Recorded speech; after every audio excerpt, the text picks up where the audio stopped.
Hi guys, ayan na naman si Kuya. Magluluto naman siya ng itlog na hinaluan ng sting.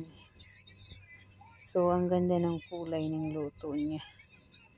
Pink na pink ang kulay.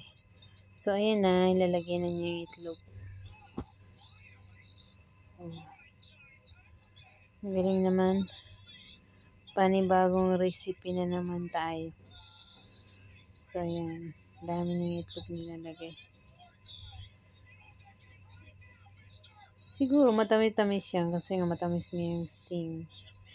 Pero for the first time ako makita ng ganitong magluluto. Siguro next na naman nalulutuin niya is Red Bull, ganyan. So makikita niyo ang ganda ng kulay. Galing talaga ng mga mga India mag-isip kung anong lulutuin nila. Kakaiba rin eh.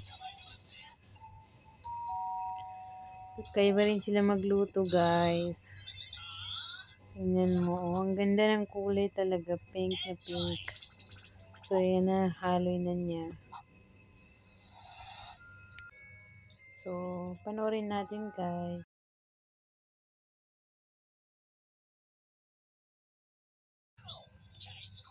So, ayan na guys.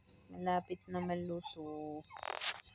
Ang pagtataka ko lang, bakit, ayan, dinagdagan niya na naman. Oh, diba, pink na pink.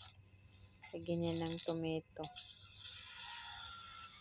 So, pagtataka ko, hindi sila gumagamit ng plato, kundi talagang dahon.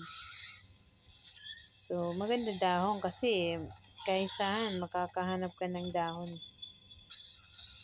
Talagang affordable. Yung free na yung plato nila.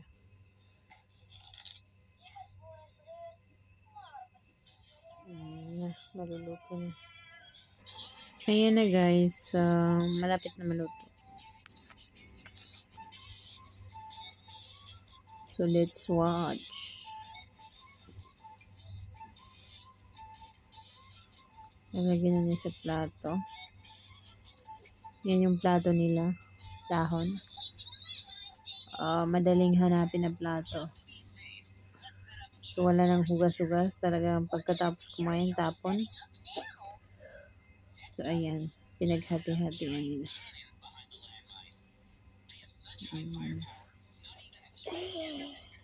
Madali lang talaga ang mga ganyang lahi. Talagang walang kaarte-arte.